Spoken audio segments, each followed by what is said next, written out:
শাড়িতে ফলস পাড় লাগানোর জন্য প্রথমেই প্রয়োজন ম্যাচিং কালারের ফলস পাড়। এটি মোটামুটি স্টেশনারি দোকান কিংবা থান মিটার হিসেবে কাপড় পাওয়া যায় এমন যে কোনো কাপড় দোকানেই অ্যাভেলেবেল।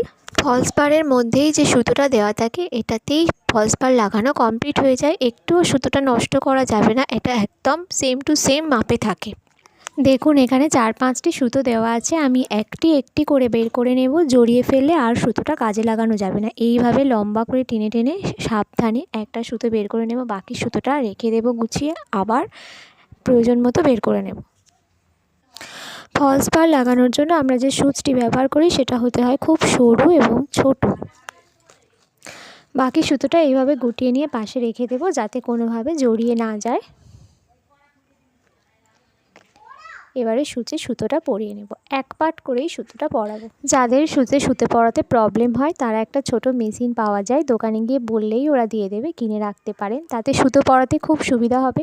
এবার সুতোতে একটা ছোট্ট গিঁট দিয়ে নেব এইভাবে। কাপড়ের যে অংশে পায়ের তলার পাটটি থাকে সেই দিকেই আমরা ফলস পাড়টি লাগাই। এবার ফলস পাড়টা খুলে নেব।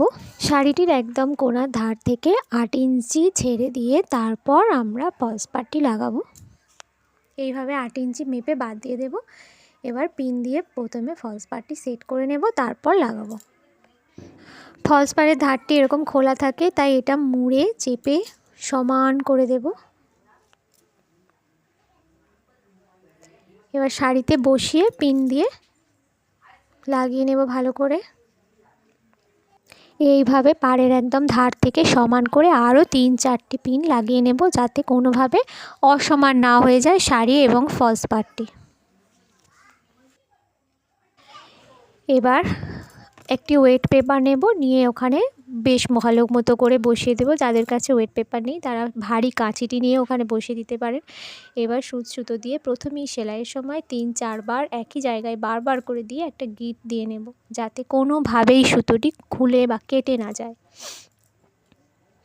এবার আমরা কাঁথা স্টিচ জানি কিভাবে করতে হয়, ঠিক সেইভাবে, শুধু পদ্ধতিটি একটু সামান্য আলাদা। সেটি হলো ওপরের সেলাইটা যখন হবে সেটা বড়, কিন্তু শাড়ির নিচের দিকে সেলাইয়ের ফোঁটটা যখন নেব তখন ছোট। দেখুন এইভাবে নিচ্ছি আমি। উপরে যখন স্টিচ করছি তখন বড় করে, কিন্তু নিচ থেকে যখন কাপড়টা তুলছি তখন ছোট।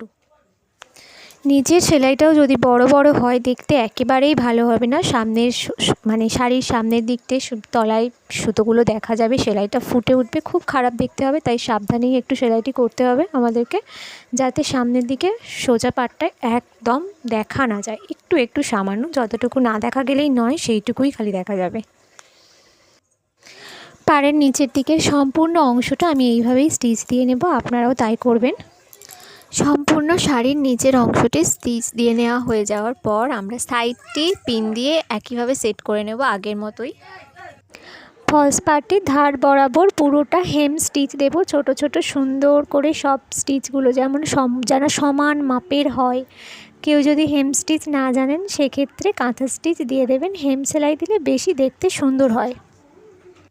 সেলাই রিলেটেড আরও ভিডিওগুলি দেখার জন্য অবশ্যই চ্যানেলটি সাবস্ক্রাইব করবেন। এইভাবে সমস্ত ফলস পাড়টি ধার ধরে স্টিচ দিয়ে নিলেই শাড়িতে ফলস লাগানো কমপ্লিট হয়ে যাবে। সবাই সুস্থ থাকবেন, ভালো থাকবেন, অবশ্যই আমার চ্যানেলটি সাবস্ক্রাইব করবেন এবং দেখবেন ভিডিওগুলি। Thanks for watching.